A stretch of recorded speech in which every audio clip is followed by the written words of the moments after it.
Hello viewers, welcome to the channel. आज की इस वीडियो में हम करने वाले हैं क्लास 8 का हिस्ट्री का chapter 1 how when and where के assertion reason question answers.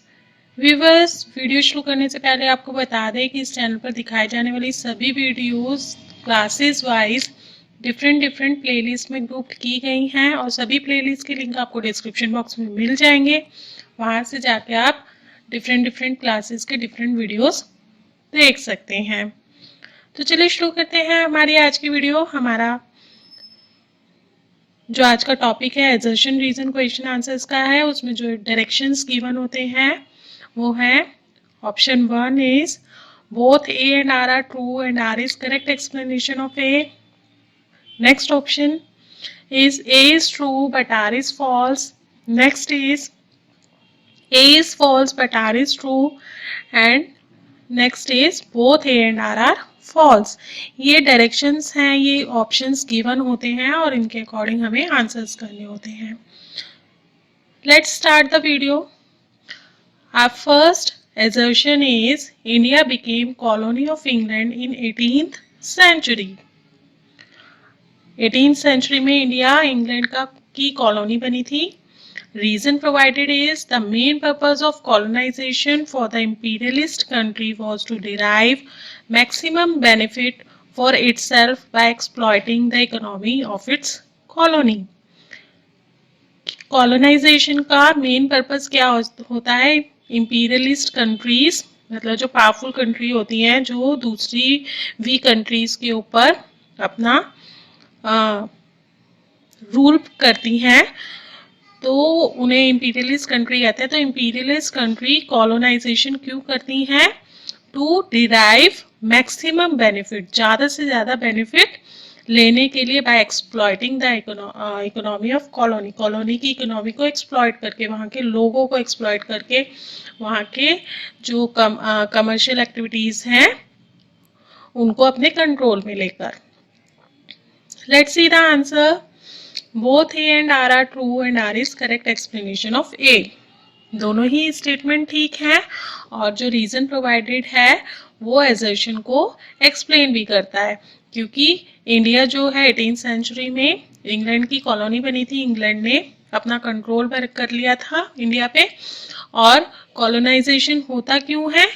Imperialist country क्यों करती है कॉलोनाइजेशन? ताकि वो मैक्सिमम बेनिफिट बना सके।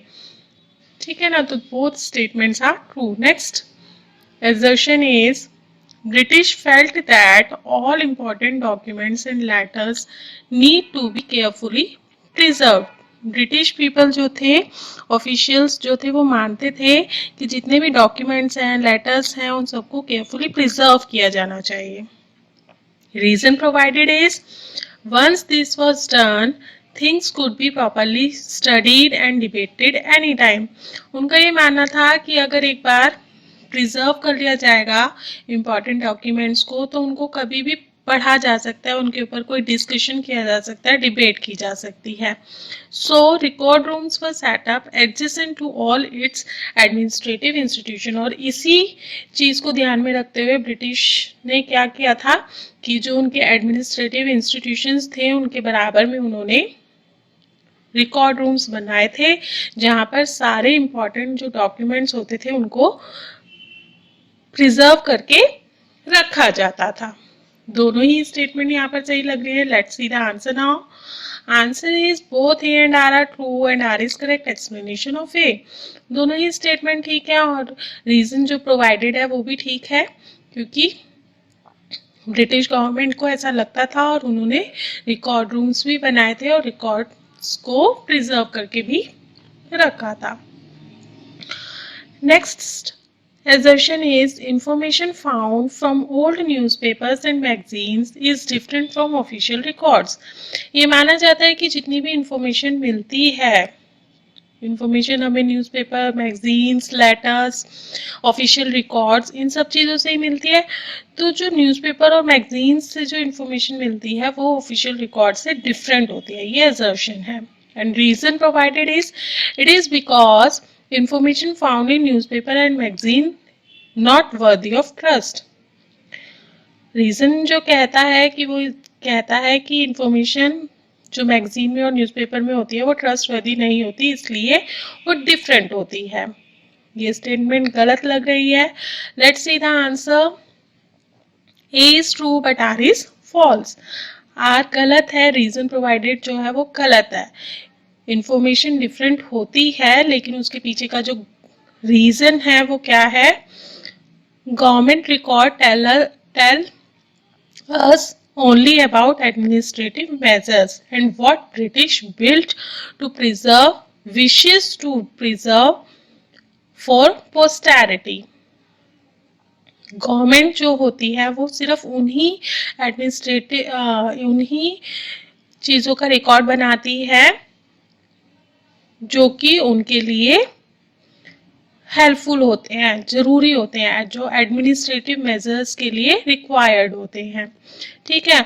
और दूसरा उन चीज़ों के रिकॉर्ड बनाती है जो कि वो पोस्टैरिटी के लिए, फ्यूचर के लिए प्रिजर्व करके रखना चाहती है कि जिससे उनका मान सम्मान बढ़े। जबकि न्यूज़पेपर्स, मैगजीन्स, लेटर्स में क्या होता है? It shows the personal opinion.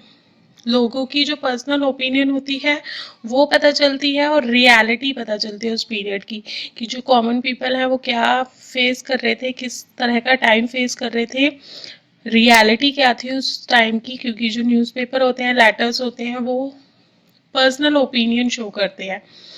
तो ऐसा नहीं है कि वो ट्रस्टवर्दी नहीं होते हैं, बल्कि जो ऑफिशियल्स होते हैं वो उन चीज़ों का रिकॉर्ड नहीं रखते हैं। तो अगर हमें लोकल कम्युनिटी के बारे में जानना है, एक्चुअली जो रियलिटी थी, जो लोकल पीपल थे वो किस तरह से रह रहे थे, किस तरह का पीरियड था, उस चीज़ के बारे में अगर हमें जानना है तो हमें लेटर्स, मैगजीन्स और न्यूज़पेपर से ही पता चल सकता है। ऑफिशियल रिकॉर्ड्स में उन चीज़ों का रिकॉर्ड नहीं होगा, क्योंकि उसमें सिर्फ वही रिकॉर्ड हो सकता है जिसमें ऑफिशियल्स का इंटरेस्ट हो, जो वो चाहते हो रिकॉर्ड बना के रखना, उन्हीं चीज़ों का रिकॉर्ड हमें मिलेगा।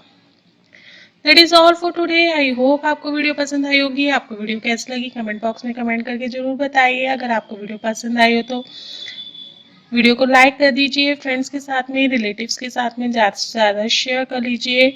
और अगर चैनल पे पहली बार आए हैं तो चैनल को जल्दी से सब्सक्राइब कर लीजिए, ताकि आगे आने वाली वीडियोस को आप एंजॉय कर सके। और साथ ही बेल आइकन को प्रेस कर लीजिए ताकि नई नई वीडियोस की नोटिफिकेशन आपको साथ साथ मिलते रहें। फिर मिलेंगे एक नई वीडियो में एक नए चैप्टर के साथ। तब तक के लिए बाय बाय।